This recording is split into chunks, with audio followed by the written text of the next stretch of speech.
इसलिए मैं नहीं, हम भवाम ऋणिनो वयम, वयम बहुवचन है, अहम आवाम वयम, तो वयम बहुवचन, हम समस्त राम परिवार, चाहे वह दैहिक परिवार हो चाहे आध्यात्मिक परिवार हो, हम सभी राम परिवार के लोग हनुमान तुम्हारे ऋणी रहेंगे। भगवान शंकर कहते हैं कि हे पार्वती, हनुमान जी का और राम जी का जो संवाद है, इस संवाद को जो कोई हृदय में धारण करता है, नौकरी चाकरी वाली बात नहीं, व्यापार वृद्धि वाली बात नहीं, पत्नी से बोल चाल वाली बात नहीं, लव मैरिज और डाइवोर्स नहीं, इस संवाद को जो कोई हृदय में धारण कर ले, यह संवाद जासुर आवा, रघुपति चरण भगति सोई पावा। तो हृदय धारिये हनुमत और रघुनंदन को संवाद, हृदय धारिये हनुमत और रघुनंदन को संवाद। उमा शंभु संवाद रूप में हरिहर कथा प्रसाद, उमा शंभु संवाद रूप में हरिहर कथा प्रसाद। जिनके उर आई सो, जिनके उर आई तिन राम भगत दृढ़ पाई, रघुराई प्रभु की सेवा में चले। जिनके उर आई सो राम भगत दृढ़ पाई, रघुराई प्रभु की सेवा में चले। वार्ता जामवंत की हनुमत के मन भाई, रघुराई प्रभु की सेवा में चले। वार्ता जामवंत की हनुमत के मन भाई, रघुराई प्रभु की सेवा में चले। इसके बाद रावण की और मंदोदरी की वार्ता है। अकेले में पाकर मंदोदरी ने रावण को समझाया।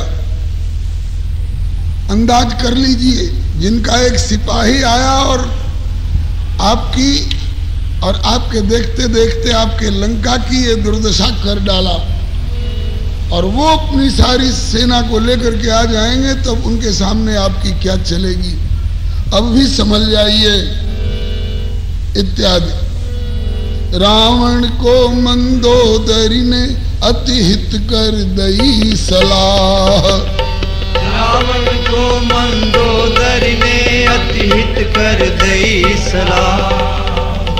मानी नहीं एक दस मुख ने गही विनाश की राह, मानी नहीं एक दस मुख ने गही विनाश की राह। मंदोदरी को पति प्रति, मंदोदरी को पति प्रति गहरी चिंता छाई, रघुराई प्रभु की सेवा में चले। मंदोदरी को प्रति प्रति गहरी चिंता छाई, रघुराई प्रभु की सेवा में चले। वार्ता जामवंत की हनुमत के मन भाई, रघुराई प्रभु की सेवा में चले।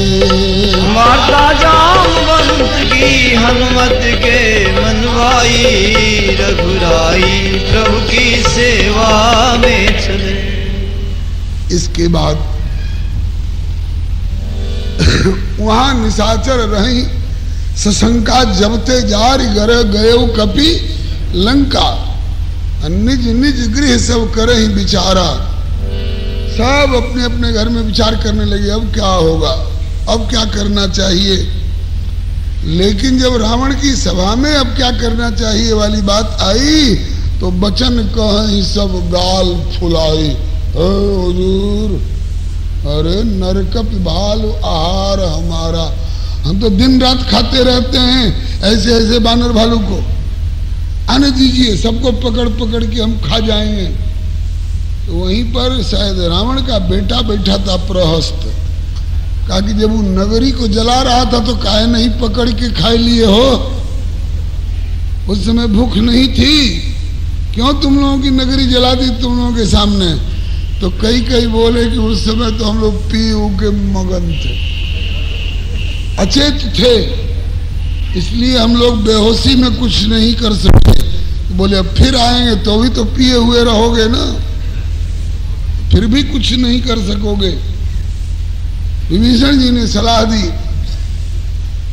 ये ठकुर स्वाति कहने वाले, चापलूसी वाले लोगों से सावधान होइए और सीता को लौटाइए। इसी पर तो रावण ने लात मारी है विभीषण को, निकल जा मेरी लंका से। नालायक, मेरी नगरी में रह करके और मेरे शत्रु की बात कर रहा है, उसके पक्ष की।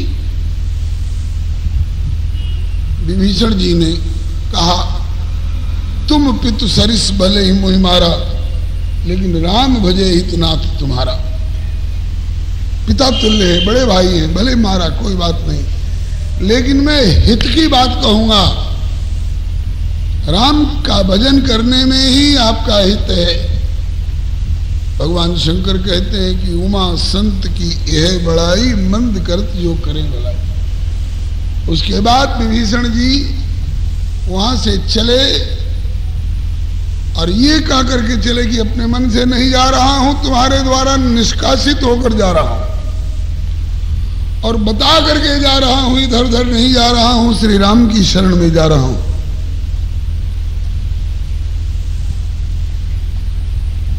राम सत्य संकल्प प्रभु सभा काल बस्तोर, मैं रघुवीर शरण अब जाऊं देव जन खोर।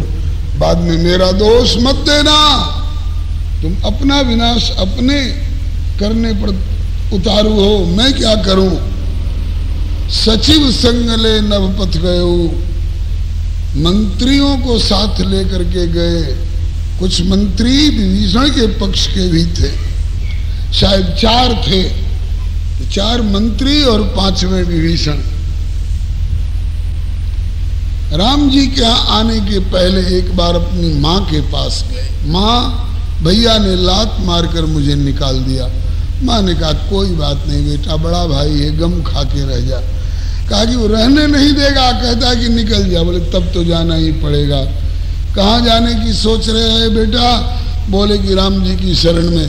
माँ ने पीठ ठोकी, भगवान तेरा भला करे, जा, बढ़िया ठिकाना पसंद किया है तुमने। इसके बाद वहां से कुबेर जी के पास गए, सुमेरु पर्वत पर।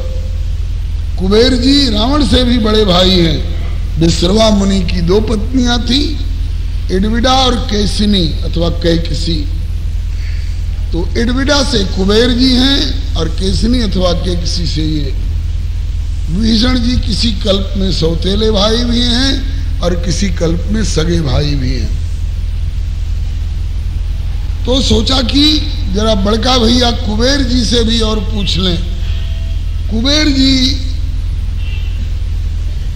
को मालूम हो गया कि लात मार करके रावण ने इसको निकाला है, और क्यों? बोले सीता देव राम का।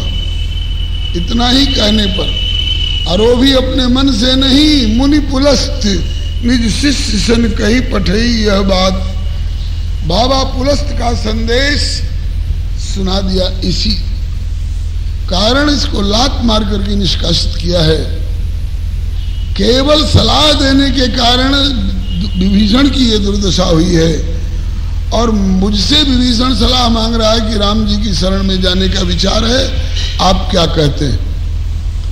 मैं कह दूं कि हाँ राम जी की शरण ले, तो जरूर रावण के गुप्तचर कान लगा के कहीं वायुमंडल में सुन रहे होंगे। अगर इन्होंने जाके कह दिया कि कुबेर ने भी विभीषण का समर्थन किया है, तो हो सकता है वो रावण आकर मुझ कुबेर के ऊपर भी लात जूता बरसाने लग जाए। इसलिए कुबेर जी को हिम्मत नहीं पड़ रही थी जो हाँ अथवा ना कहें। भगवान शंकर उस समय कैलाश पर पार्वती जी से कथा कह रहे थे। कथा कहते कहते अचानक वहां से चले सीधे कुबेर और विभीषण के बीच में आकर खड़े हुए, गीतावली में वर्णन है। तहाँ ही मिले महेश दियो हित उपदेश। क्या सलाह हो रही है दोनों भाइयों में? बोले कि रावण से बहिष्कृत तिरस्कृत होकर विभीषण राम की शरण में जाना चाहता है। अरे तो राम की शरण में जाना चाहता है तो सीधे राम के पास जाता, कभी मैया के पास और कभी भैया के पास क्यों दौड़ रहा है? बोले सलाह लेने के लिए। बोले चूल्हा फूंकने के लिए भले सलाह लो, केस मुकदमा दायर करने के लिए भले सलाह लो, लेकिन भगवान की शरण में जाए कि नहीं जाए, और जाए तो कब जाए, कौन बढ़िया मुहूर्त है, इसके लिए सलाह लेना मूर्खता है, स्वर्णिम अवसर को खोना है। इसलिए तहाँ ही मिले महेश दियो हित उपदेश। राम की शरण जाए सुदिन नहेरे, सीधे राम की शरण में जा। अब कहीं किसी ज्योतिषी के पास मत बैठना कि तनी बढ़िया मुहूर्त बता दे जाए ये कब राम जी की शरण में जाए। बोल विभीषण क्या करेगा? बोले प्रभु की शरण में जा रहा हूं। अब किसी ज्योतिषी के पास तो नहीं जाएगा? बोले नहीं, आपसे बढ़कर के ज्योतिषी कौन हो सकता है और गुरु कौन हो सकता है। वहां से चलकर विभीषण जी प्रभु की शरण में आए हैं और प्रभु से पुकार कर कह रहे हैं, तजी लंका को राज आयो शरण रघुवीर के। तजी लंका को राज आयो शरण रघुवीर के। तजी लंका को राज आयो शरण रघुवीर के। तजी लंका को राज आयो शरण रघुवीर के। मैं तो रावण का हूँ छोटा भाई, मैं तो रावण का हूँ छोटा भाई। रहूं लंक में विभीषण कहाई, रहूं लंक में विभीषण कहाई। मेरा निश्चर समाज आज कारण बन्यो है पर पीर के। मेरा निश्चर समाज आज कारण बन्यो है पर पीर के। तज लंका को राज आयो शरण रघुवीर के।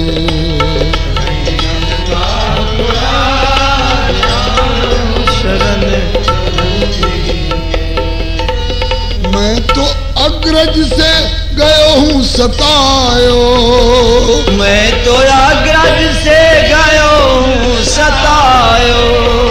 सुजस सुन के श्री चरणन में आयो, सुजस सुन के श्री चरणन में आयो।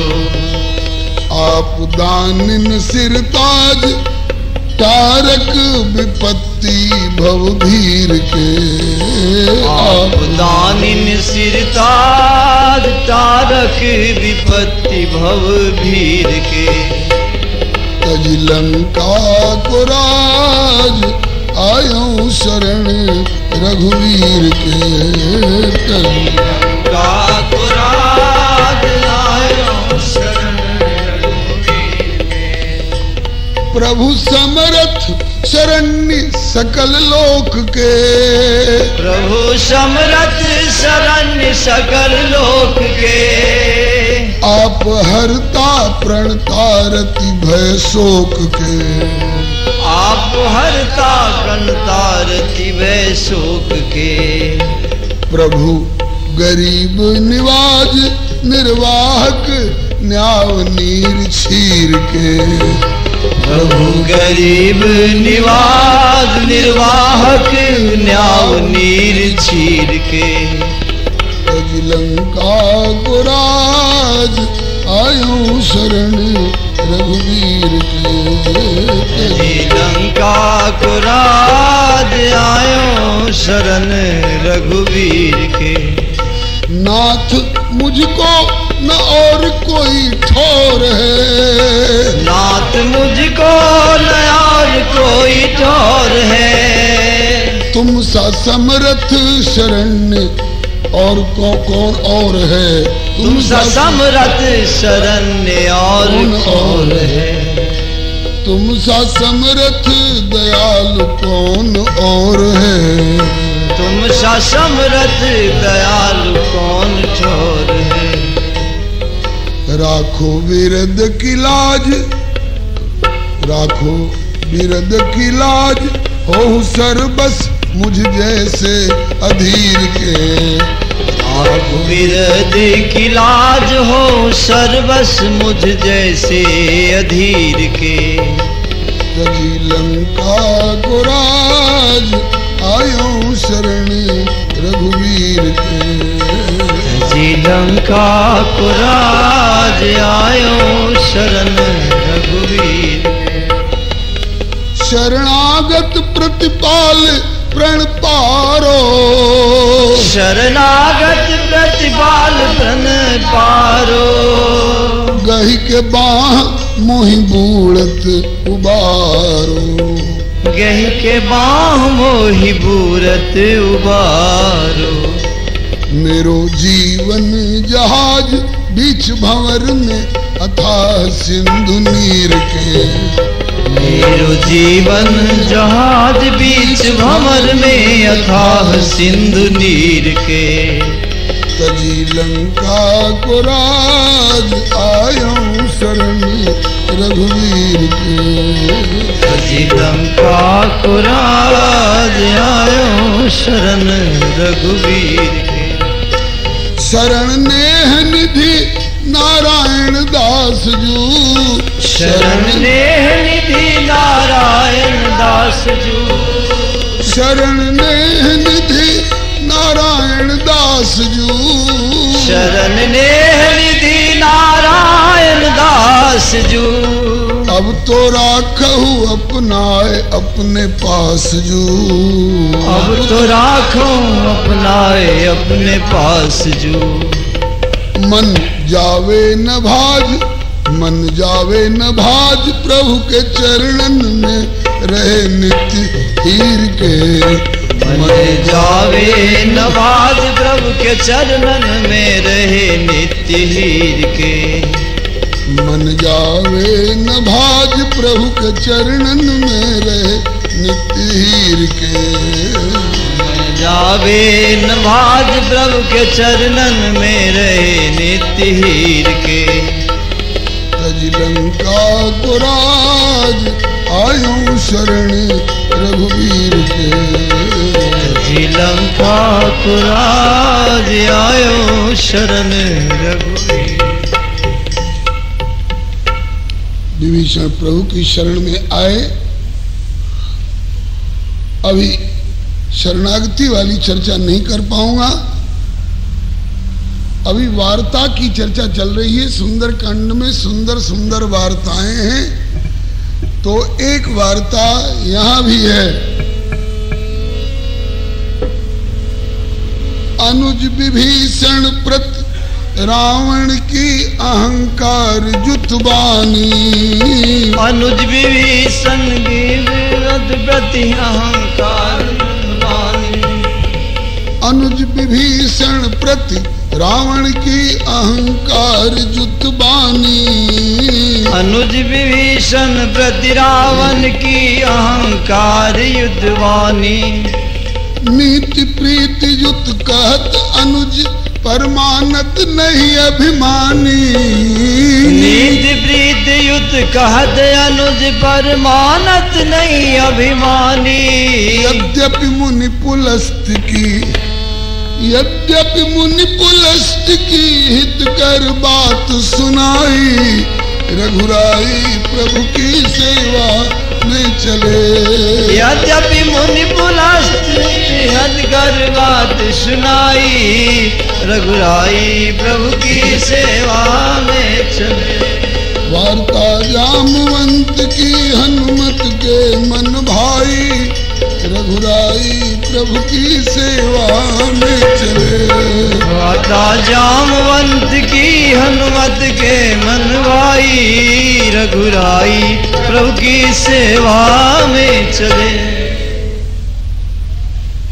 रावण की और विभीषण की वार्ता, विभीषण जी की वार्ता हितकर है, रावण उसे नहीं स्वीकार कर रहा है, इसलिए हितकर वार्ता का विरोध और विनाशकारी सलाह का आदर जो कोई करेगा वो अभागा होगा।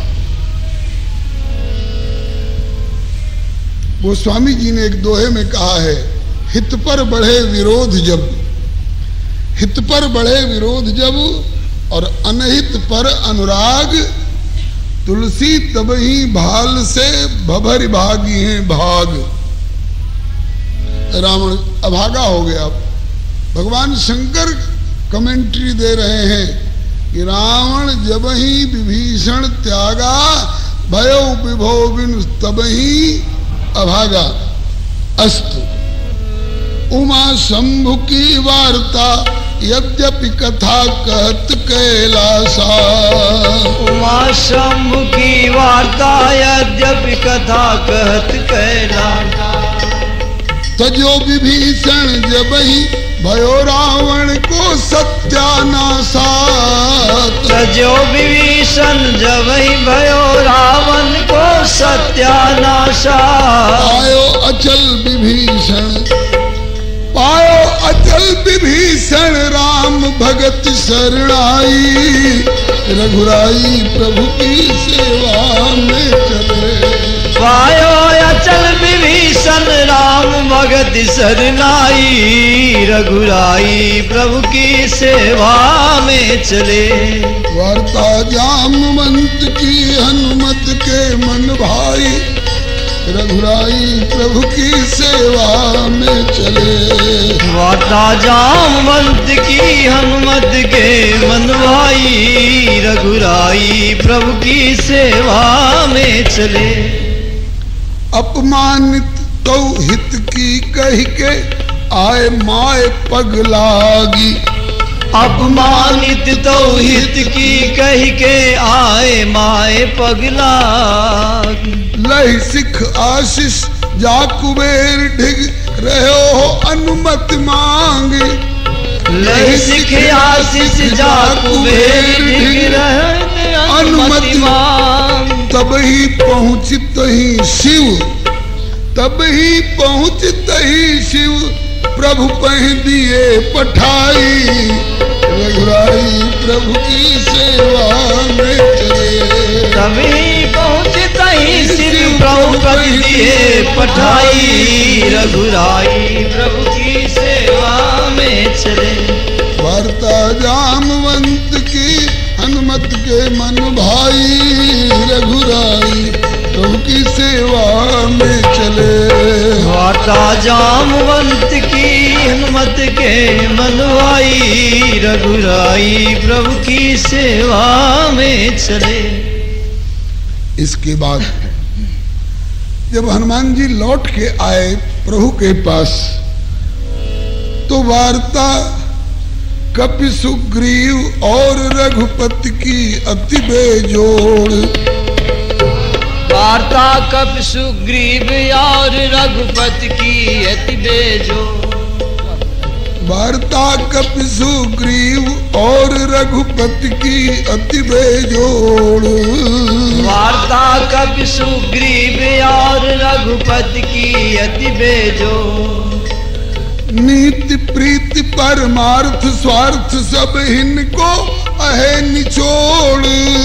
नीति प्रीति परमार्थ स्वार्थ सब इनको अहे निचोड़। जाहिर होत जगत में, जाहिर होत जगत में प्रणत पाल रघुराई, रघुराई प्रभु की सेवा में चले। जाहिर होत जगत में प्रणत पाल रघुराई, रघुराई प्रभु की सेवा में चले। वार्ता जामवंत की हनुमत के मन भाई, रघुराई प्रभु की सेवा में चले।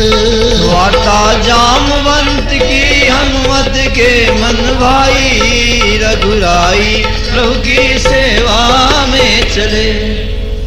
इसके बाद राम विभीषण वार्ता शरणागति को सहज स्वरूपा। राम विभीषण वार्ता शरणागति को सहज स्वरूपा। राम विभीषण वार्ता शरणागति को सहज स्वरूपा। राम विभीषण वार्ता शरणागति को सहज स्वरूपा। ब्रह्म जीव संबंध स्वरूप सहज सिद्धांत निरूपा। ब्रह्म जीव संबंध स्वरूप सिद्धांत स्वरूपा। यही अपनावत ही में राम विभीषण वार्ता और शरणागति के सिद्धांत में, यही अपनावत ही में जीवन की सफलाई, रघुराई प्रभु की सेवा में चले। यही अपनावत ही में जीवन की सफलाई, रघुराई प्रभु की सेवा में चले। की हनुमत के मन भाई, रघुराई प्रभु की सेवा में चले। वार्ता जामवंत की हनुमत के मन भाई, रघुराई प्रभु की सेवा में चले। राम जी की और विभीषण जी की जो वार्ता हुई है शरणागति के संबंध में, इसे अपना करके प्रत्येक मानव जीवन की सफलता का लाभ प्राप्त हो सकता है। इसके बाद दो संवाद और हैं। सुख सारन जो रावण के द्वारा भेजे हुए गुप्तचर थे, जब ही विभीषण प्रभु कहीं आए, पाछे रावण दूत पठाए। सकल चरित तिन देखे धरे कपट कपि देह, प्रभु गुण हृदय सराहि शरणागत परने। प्रगट बखाने राम स्वभाव, अति सप्रेम गा बिसर दुराओ। तो सुख सारन संवाद परस्पर प्रगटन राम स्वभाव। सुख सारन संवाद परस्पर प्रगटन राम स्वभाव। लखन दिए संवाद शत्रु डिग जाके पत्र पढ़ाओ। लखन दिए संवाद शत्रु डिग जाके पत्र पढ़ाओ। मूर्ख मूर्ख राम विमुख, मूर्ख राम विमुख जग को न होए सहाई, रघुराई प्रभु की सेवा में चले। मूर्ख राम विमुख हो सहाई, रघुराई प्रभु की सेवा में। वार्ता जामवंत हनुमत के मन भाई, रघुराई प्रभु की सेवा में चले। वार्ता जामवंत की हनुमत के मन भाई, रघुराई प्रभु की सेवा में चले। एक वार्ता और समुद्र की और राम जी की। 3 दिन बीत गए, आग्रह करते करते तू सुनवाई क्यों नहीं कर रहा था? कहा कि सरकार मैं तो जड़ हूं, और अगर मैं आपको मार्ग दे देता तो आपका बड़प्पन कम, मेरा बड़प्पन ज्यादा साबित होता। वो तो सागर ने मदद कर दी, इसलिए राम जी विजयी हो सके। और अब जब आपने धनुष पर बाण संधान किया है और आपका प्रताप प्रकट हुआ है, तब लगा है कि हाँ साहब राम जी भी कुछ हैं, इन्हें किसी की सहायता की जरूरत नहीं है। तो आपका प्रताप और आपकी बनाई हुई मर्यादा भी सुरक्षित रह गई। अब नल नील के द्वारा पुल बनवाइए, पार होइए, हम भी मदद करेंगे। इसके बाद या प्रकार या सुंदर कांड में सकल सुंदरी वार्ता। या प्रकार या सुंदर कांड में सकल सुंदरी वार्ता। दास नेह निधि नारायण मति अवगाहन हित आरता। दास नेह निधि नारायण मति अवगाहन हित आरता। सदगुरु संत कृपा, सदगुरु संत कृपा यत किंचित कीरति गाई।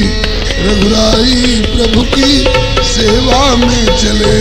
सदगुरु संत कृपायत किंचित कीरति गाई। रघुराई प्रभु की सेवा में चले। वार्ता जामवंत की हनुमत के मन भाई। रघुराई प्रभु की सेवा में चले। वार्ता जामवंत की हनुमत के मन भाई। रघुराई प्रभु की सेवा में चले। भक्तवत्सल भगवान की जय। सुंदर कांड में सुंदर सुंदर वार्ताएं हैं, इसलिए भी इसका नाम सुंदर कांड सार्थक है। सुंदर कांड में श्री सीता जी का सौंदर्य, श्री राम जी का सौंदर्य, भगवत शरणागति का सौंदर्य, हनुमान जी का दौत्य कर्म का सौंदर्य, सब सौंदर्य से भरा पड़ा है। आज समय सीमा पर पहुंच चुका है और आज शरीर में और मन मस्तिष्क में भी थोड़ी सुस्ती सी है, इसलिए आज की इतनी सेवा से ही संतुष्ट हो। कल और परसों 2 दिन की सेवा पार न पावहीं। श्री हरे नमः। भगवान का नाम लीजिए। सीताराम जय सीताराम। सीताराम जय सीताराम। राधे श्याम जय राधे श्याम। राधे श्याम जय राधे श्याम। सीताराम जय सीताराम। सीताराम जय सीताराम। राधे श्याम जय राधे श्याम। राधे श्याम जय राधे श्याम। सीताराम जय सीताराम। सीताराम जय सीताराम। राधे श्याम जय राधे श्याम। राधे श्याम जय राधे श्याम। श्री राम कृष्ण भगवान की जय। सीताराम जय सीताराम। सीताराम जय सीताराम। राधे श्याम जय राधे श्याम। राधे श्याम जय राधे श्याम। सीताराम जय सीताराम। सीताराम जय सीताराम। राधे श्याम जय राधे श्याम। राधे श्याम जय राधे श्याम। सीताराम जय सीताराम। सीताराम जय सीताराम।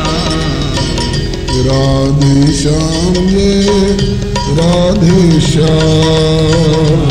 राधे श्याम जय राधे श्याम। सीताराम जय सीताराम। सीताराम जय सीताराम। राधे श्याम जय राधे श्याम। राधे श्याम जय राधे श्याम। श्री राम कृष्ण भगवान की जय। श्री अयोध्यानाथ की जय। वृंदावन बिहारी लाल की जय। श्री वैकुंठनाथ की जय। श्री प्रहलादपति की जय, श्री गौरी शंकर भगवान की जय, श्री हनुमंत लाल की जय, श्री सर्वसंत वैष्णव भगवान की जय। श्री प्रभु कृपा से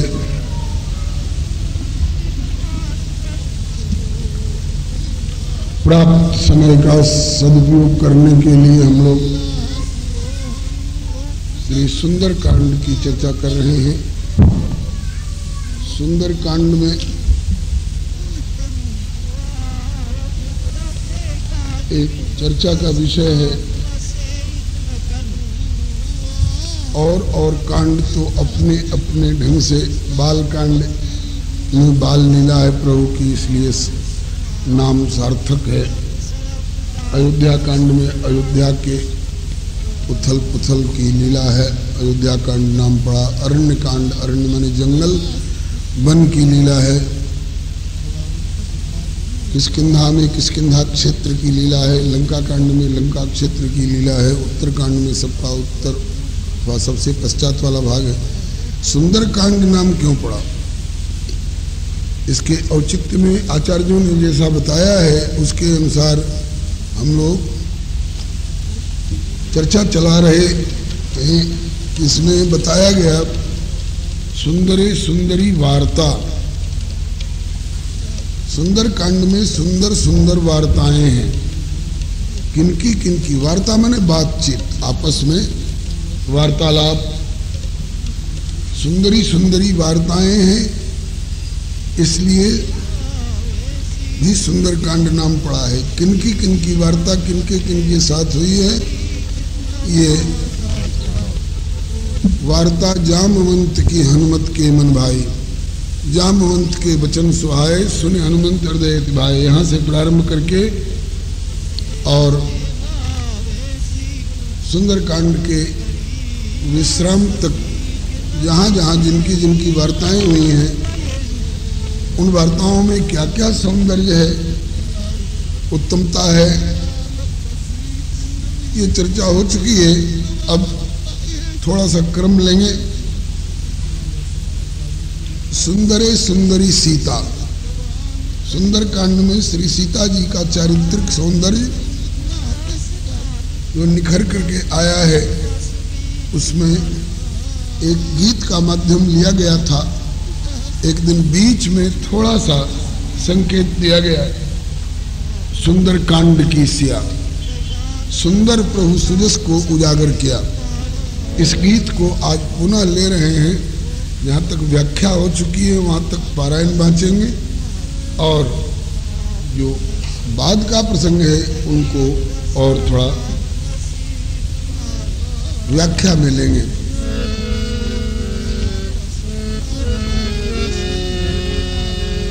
सुंदर कांड की सिया, सुंदर प्रभु सुजस को उजागर किया। सुंदर कांड की सिया, सुंदर प्रभु सुजस को उजागर किया। सुंदर कांड की सिया, सुंदर प्रभु कीर्ति को उजागर किया। सुंदर कांड की सिया, सुंदर प्रभु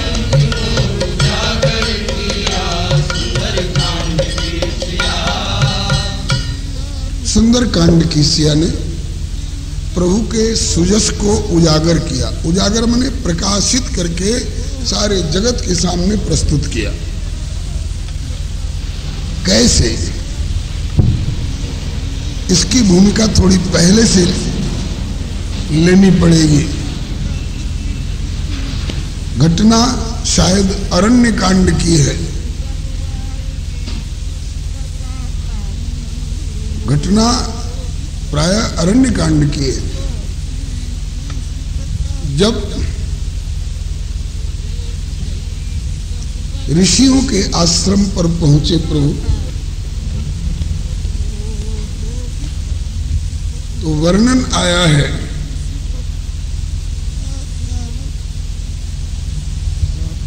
अस्थि समूह देख रघुराया, पूछी मुनिन लाग अति दाया। हर जगह काले पहाड़, मटमैले पहाड़, और जिन पहाड़ों के ऊपर हरी हरी वृक्षावली है वहां हरे हरे पहाड़ बहुत दिखाई पड़ते रहे। एक बार एक उजले रंग का पहाड़ दिखाई पड़ा। उजले रंग का पहाड़ दिखाई पड़ा। वैसे तो ऐश्वर्य में प्रभु सर्वज्ञ हैं, सब जानते हैं, कुछ इनसे छिपा नहीं है, सर्वद्रष्टा है। सर्वतः पाणिपादम तत् सर्वतोक्षिशिरो मुखम सर्वतः श्रुतिमल्लोके सर्वमावृत्य तिष्ठति। न वे किसी से बाहर हैं, न कोई उनसे बाहर है। कुल जहां में तेरा जलवा है, तुझसा जलवागर कोई नहीं। हरे अफसर का तू अफसर है, पर तेरा अफसर कोई नहीं। करुणा निदान तुझसा महान, धरती के ऊपर कोई नहीं। मनमोहन तेरी शानी का दुनिया में दिलावर कोई नहीं। जिसने ली शरण तेरी प्रभु जी, उसे खौफ खतर डर कोई नहीं।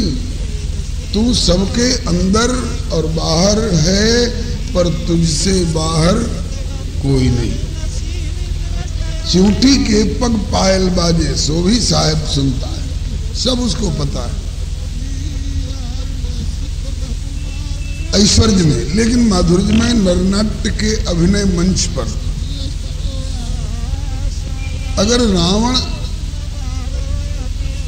दावा करता है कि केवल मनुष्य अथवा बंदर दो ही से मैं मारा जा सकता हूं और तीसरा कोई मुझे नहीं मार सकता है, इसीलिए प्रभु को नारायण होकर के भी नर रूप में प्रकट होना पड़ा।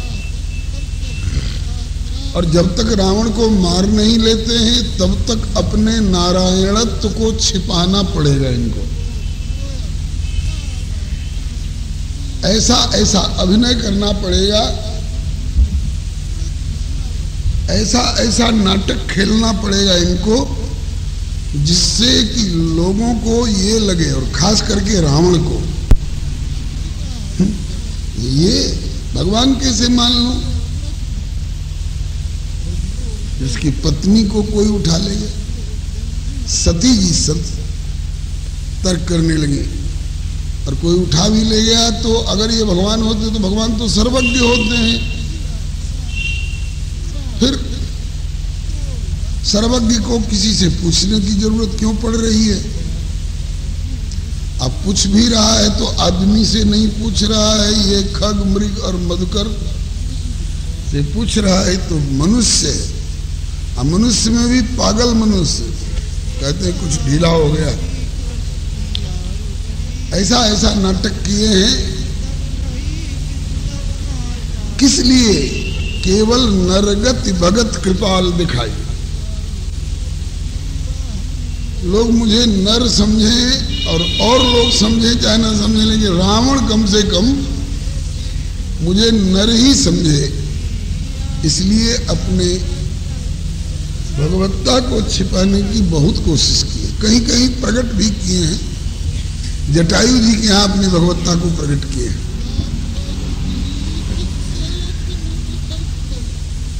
परशुराम जी के सामने अपनी भगवत्ता को प्रकट किए हैं। जनक जी के सामने भी अगर नहीं प्रकट करते तो जनक जी का मन ऐसे वैसे से मानने वाला नहीं था। एक दिन सूची दी भी गई थी, कहां कहां इनका प्रभु प्रताप बल सुजस सुनाए इस पर, लेकिन ज्यादातर अपनी भगवत्ता को छिपाने की कोशिश की। तो ऐश्वर्य में सर्वज्ञ होते हुए भी माधुर्य में नरनाट्य के अभिनय मंच पर अपने को नरवत व्यवहार कर रहे हैं। इसलिए उजला पहाड़ देख करके सर्वज्ञ होते हुए भी पूछने लग गए ऋषियों से, मुनिनाथ काले पहाड़, मटमैले पहाड़ और हरे पहाड़ तो बहुत देखिए, उजला पहाड़ कैसा है? उजला पहाड़ तो संगमरमर का होता है, ये उजला पहाड़ कैसे? ऋषियों ने कहा कि जानत हूं पूछो कस स्वामी, सब जानते हुए भी पूछ रहे हैं।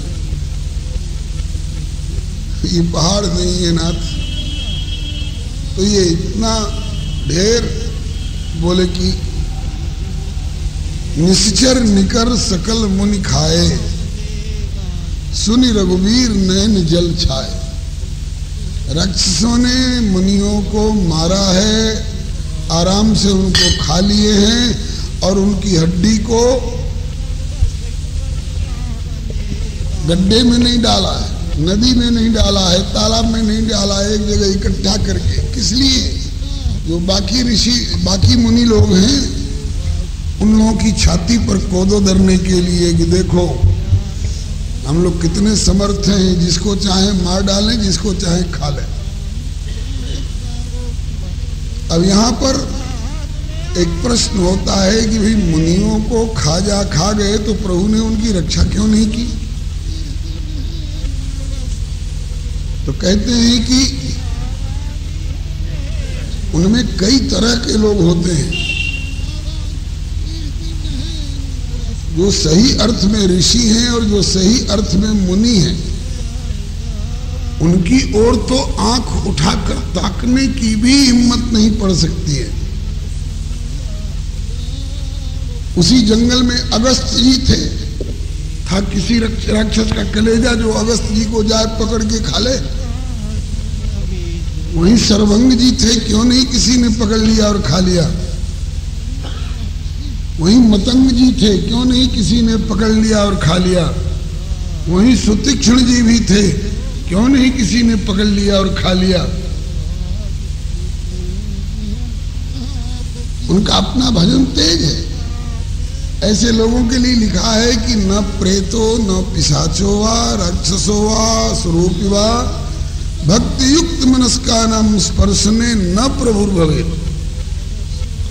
और उन्हीं में कोई ऐसे भी लोग हैं जो कि ऋषित्व और मुनित्व का तो लेश नहीं, बाना बनाए हुए, भेष बनाए हुए, थोड़ी सी साधना करी, अच्छे साधक भी नहीं हो पाए और सिद्ध पने का दावा करने लग गए, दम भरने लग गए। हम ऐसे हैं, हम वैसे हैं, अपने नाम के आगे पीछे बड़े बड़े टाइटल जोड़ जोड़ करके और प्रकाशित अपने को करने लगे। उनमें कोई स्वामी अभिमानानंद और स्वामी अहंकारानंद, और उनमें कई ऐसे होते हैं जिनने की शबरी जैसी भक्तिमती के भक्ति पूर्ण हृदय को न पहचान करके शबरी को सताने की कोशिश की। ये बात जाहिर है, छिपी नहीं है। तो ऐसे लोगों पर तो दाल गल सकती है असुरों की। ये बाना बना करके केवल भजन से कोई मतलब नहीं, केवल इसी फिराक में घूम रहे हैं कि आज कहां भंडारा है, कच्ची है कि पक्की है, क्या दक्षिणा मिलने वाली है। बोले कि कम से कम 21-21 रुपया एक एक व्यक्ति को दक्षिणा मिलेगी, एक एक चादर मिलेगी, एक एक कंबल मिलेगा, एक एक कमंडल मिलेगा। तो भजन छोड़कर चादर, कंबल और कमंडल के पीछे दौड़ते। तो ऐसे लोग भेष चाहे जैसा भी बनाए हों, उनमें मुनित्व का वास्तव प्रभाव नहीं है। तो ऐसे लोगों को मार गए, खा गए। और ऐसे वैसे लोग जो इधर उधर डोलने वाले हैं, उनके लिए एक चेतावनी है, सावधान हो जाओ, लग जाओ भजन में, नहीं तो फिर तुम लोग भी हमारे आहार बनोगे किसी दिन। तो उनको खा खा करके उनकी हड्डियों को फेंका नहीं, एक जगह बड़े से एक जगह इकट्ठा करो पहाड़ की तरह। वही उजले पहाड़ की तरह दिखाई पड़ा। अस्थ समूह देख रघुराया, पूछी मुनिन लागे दाया। और जब ये बताया गया कि सरकार ये ऋषियों की हड्डियां हैं जिनको खा खा करके और राक्षसों ने एक जगह इकट्ठा कर दिया है उनकी हड्डियों को, सुनि रघुवीर नयन जल छाए, आंखों में आंसू आ गए हैं। इन असुरों का इतना अत्याचार बढ़ गया है। अच्छा तो आज से मैं प्रतिज्ञा करता हूं, निश्चरहीन करो मही भुज उठाए प्रण की।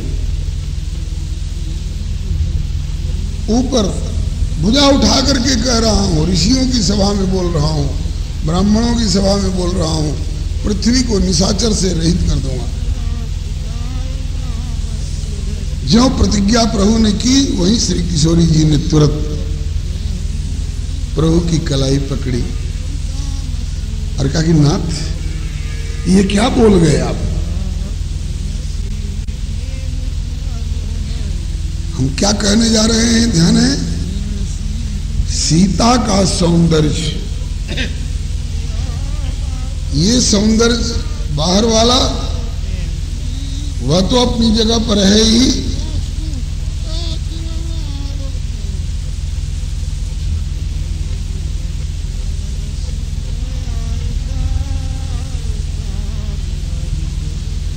आज व्यवस्था नहीं है।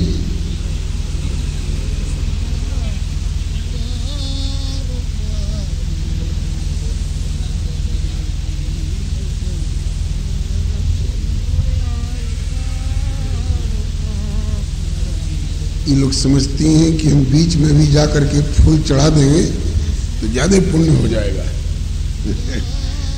और पुण्य के बदले में घाटा हो जाता है।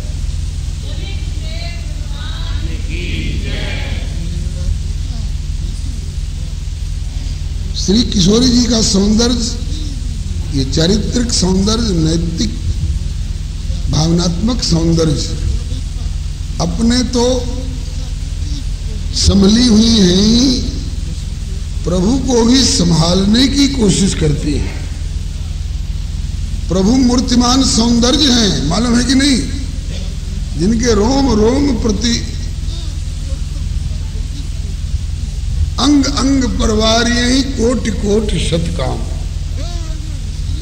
अंग अंग पर और रोम रोम पर करोड़ों करोड़ों कामदेव और रति का सौंदर्य न्यौछावर करके कहीं कूड़े पर डाला जा सकता है।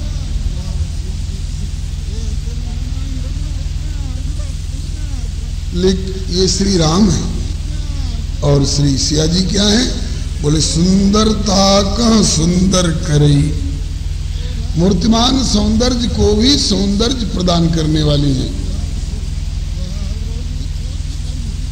तो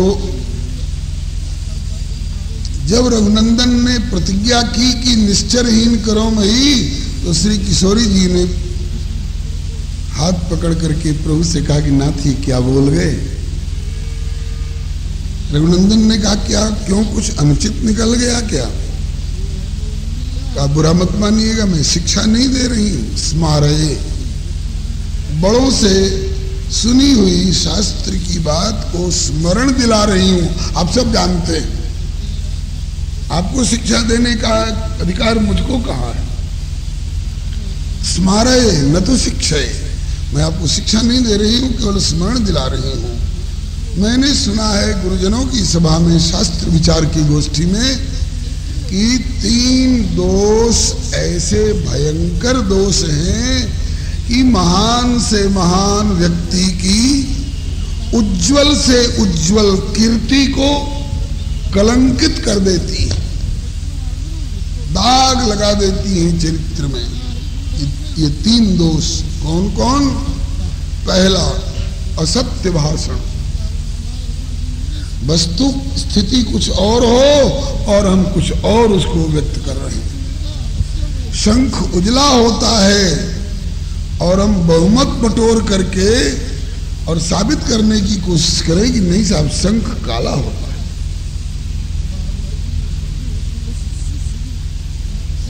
झूठे को सत्य साबित करने की कोशिश करें, सत्य को असत्य साबित करने की कोशिश करें।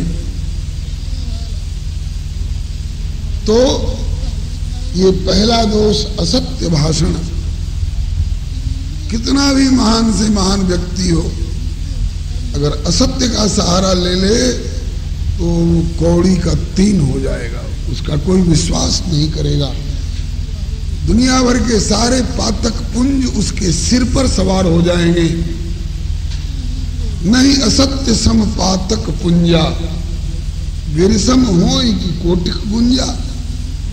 सांच बरोबर तप नहीं और झूठ बरोबर पाप, जाके हृदय सांच है ताके हृदय आप।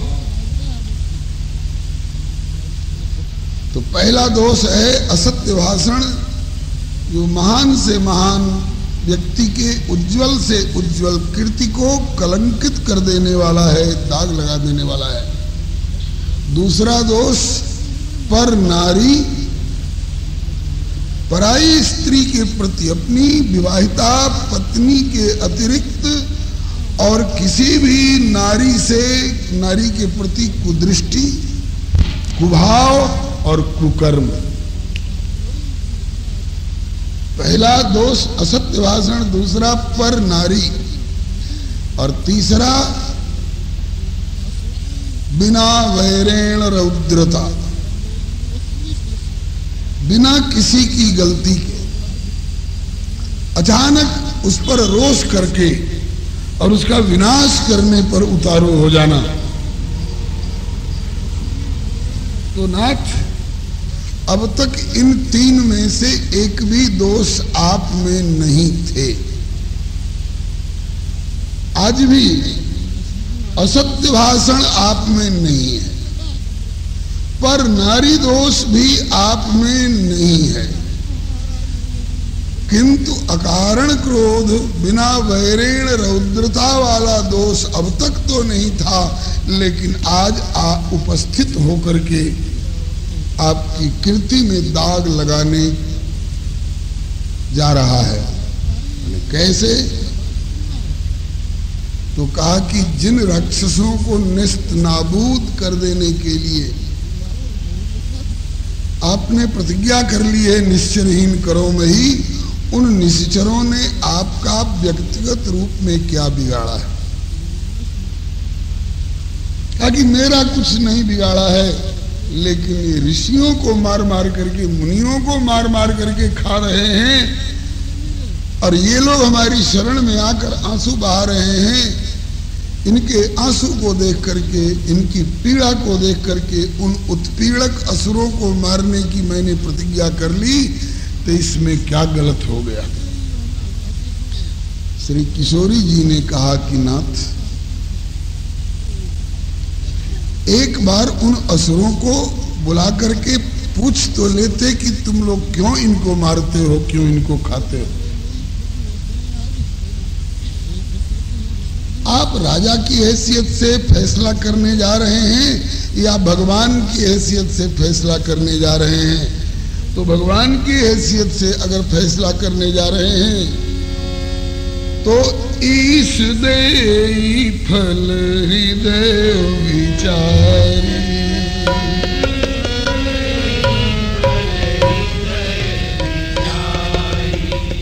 विचार करके फल देता है ईश्वर। ये नहीं कि किसी को दंड लिख दिया और किसी को पुरस्कार लिख दिया, दंडनीय को पुरस्कार दे दिया और पुरस्कृत होने लायक को दंड दे दिया, ऐसा तो नहीं। बोले नहीं, विचार करके दंड और पुरस्कार का विधान करना पड़ता है। भगवान की हैसियत से अगर आप फैसला कर रहे हैं तो राम झरोखे बैठ के सबकर मुजरा लेत, जाकी जैसी चाकरी ताको तैसी देत। तो भी आपको उभय पक्ष की सुनवाई करने के बाद विचार करके तब निर्णय देना चाहिए था। और अगर राजा की हैसियत से आप बरत रहे हैं तो भी राजा एक तरफा, किसी ने आकर के कहा कि महाराजा धीराज देखिए वो हमारी गाय छीन कर ले जा रहा है, और आपने कहा कि उसको फांसी पर चढ़ा दो। उसको बुलाकर पूछिए कि तुम क्यों इसकी गाय ले जा रहे हो। अगर वो सही कारण बताए कि सरकार इसने मुझसे 5,000 रुपया लिया था और कहा था कि 2 महीने में दे देंगे, 2 साल हो गए ये देने का नाम नहीं ले रहा है, और देने लायक स्थिति में न हो, गरीबी में दबा जा रहा हो तो कोई बात नहीं, सक्षम है, यहाँ व्यापार खोल रहा है और वहाँ लोगों से सूद वसूल कर रहा है और वहाँ खाता खोल रहा है, जमा पर जमा करता जा रहा है, केवल मेरा कर्ज चुकाने की दिशा में ही यह लापरवाही बरत रहा है। और अब तो इतने पर उतारू हुआ है कि लिया है मैंने तुमसे, नहीं देता, जाओ जो मन में आवे सो कर लेना। तो भी मैंने अपने आप गाय नहीं खोली, मैंने हाकिम के पास पेश की अपनी परिस्थिति। उन्होंने उभय पक्ष की जांच करके और फैसला किया कि जितनी रकम इनकी उस पर निकलती है उतनी रकम का सामान वहां से लेकर के इसको इसका घाटा पूरा किया जाए। तो ये देखिए सरकारी ऑर्डर पर गाय की कुर्की करा करके मैं ले जा रहा हूं। अब बताइए किसकी गलती साबित होगी? जो शिकायत करने आए कि हमारी गाय छीन करके ले जा रहा है उसकी गलती है, या जो ले जा रहा है उसकी गलती है? बिना दोनों पक्ष की सही सुनवाई किए और अचानक ऋषियों ने कहा कि हमको बहुत सता रहे हैं राक्षस, और आपने कहा कि आज से एक भी राक्षस को रहने नहीं दूंगा। उन राक्षसों में भी एक से एक भक्त होते हैं। विभीषण जी परम भक्त हैं, दैत्यों में प्रहलाद जी 1 नंबर के भक्त हैं। बिना सोचे विचारे आप प्रतिज्ञा कर लीजिएगा और उनको मार डालिएगा, खानदान को समाप्त कर दीजिएगा, तो ये आगे चल करके इतिहास बनेगा। तो लोग नहीं कहेंगे कि राम जी बिना सोचे विचारे अनहरा घोड़ की तरफ फैसला करते हैं। तो ये आपकी कीर्ति को कलंकित नहीं करेगा? बिना वैरेण रौद्रता वाला दोष। रघुनंदन ने कहा कि सीते अब तो जो निकल गई सो निकल गई,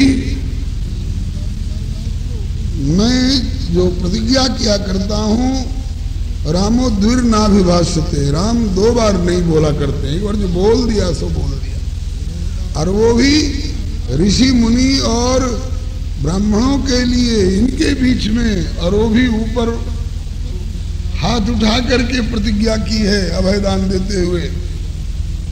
तो मैं इस प्रतिज्ञा को छोड़ कैसे दूं?